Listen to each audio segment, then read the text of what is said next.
الكعبة.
فزت ورب الکعبہ، تمہیں خوف خدا کی وصیت کرتا ہوں، بلکہ دنیا طلبی سے بچو، اگرچہ دنیا تمہارے گرد چکر لگائے۔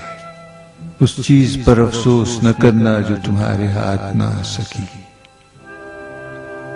ہمیشہ حق بات کہو اور اس جہاں کی جزا کے خاطر کام کرو۔ ستمگروں سے ہمیشہ لڑتے رہو اور مظلوموں کے مددگار۔ تمہیں اور اپنے تمام فرزندوں اور عزیزوں اور ہر اس شخص کو وصیت کرتا ہوں جس تک یہ میری وصیت پہنچے، خدا کا خوف کرو، خدا کا خوف کرو۔ اپنے کاموں کو منظم رکھو اور ایک دوسرے کے درمیان صلح اور آشتی سے کام لو، کیونکہ میں نے تمہارے جد صلی اللہ علیہ وآلہ وسلم سے سنا کہ فرمایا لوگوں کے درمیان صلح کروانا سالوں کی نماز اور روزے سے بہتر ہے۔ خدا کے لیے یتیموں کا خیال رکھنا، انہیں کبھی بھوکا اور کبھی سیر نہ چھوڑنا، انہیں یوں ہی نہ سمجھنا۔ خدا کے لیے پڑوسیوں کا خیال رکھنا، ان کی سفارش پیغمبر نے کی اور بارہا ان کے بارے میں فرماتے رہے، یہاں تک کہ ہم گمان کرنے لگے کہ شاید ارث میں بھی ان کا حصہ قرار دیں گے۔ خدا کے لیے قرآن کا خیال رکھنا، کہیں ایسا نہ ہو کہ دوسرے لوگ قرآن پر عمل کرنے میں تم پر سبقت لے جائیں۔ خدا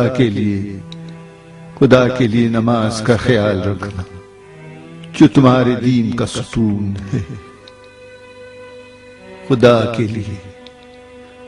کے لیے حج کے موقع پر کہیں ایسا نہ ہو کہ خانہ خدا کو خالی چھوڑ دو۔ جتنے دن بھی اس دنیا میں ہو، اگر بیت اللہ کی حرمت کا خیال نہ رکھا تو سخت عذاب میں مبتلا ہو جاؤ گے۔ خدا کے لیے راہ خدا میں اپنے نام و جان و زبان کے ذریعے جہاد کرتے رہنا، اور تم پر آپس میں مل کر رہنا اور ایک دوسرے کو معاف کرنا ضروری قرار دیتا ہوں۔ کہیں ایسا نہ ہو کہ ایک دوسرے سے منہ موڑ کر تعلقات ختم کرنا، امر بالمعروف و نہی عن المنکر کو ترک مت کر دینا، ورنہ بدترین لوگ تم پر حکمران ہو جائیں گے۔ اس وقت دعا کرو گے مگر دعا قبول نہیں کی جائے گی۔ اے اولاد عبد المطلب، میں مسلمانوں کے خون میں تمہارے ہاتھوں کو آلودہ نہ دیکھوں۔ یہ کہتے ہوئے دکھائی نہ دینا کہ امیر المؤمنین کو قتل کیا تھا، جان لو کہ میرے قاتل کے علاوہ کسی کو میرے بدلے نہ مارنا۔ اور دیکھو اگر میں اسی ایک ضربت میں مر گیا تو اسے بھی ایک ہی ضربت لگانا اور اس کے ہاتھ، پیر اور دیگر اعضاء کو نہ کاٹنا، کیونکہ میں نے رسول اکرم صلی اللہ علیہ وآلہ وسلم سے سنا ہے کہ مردہ کے اعضاء و جوارح کو مت کاٹو، اگرچہ وہ مردہ کسی پاگل کتے کا ہی کیوں نہ ہو۔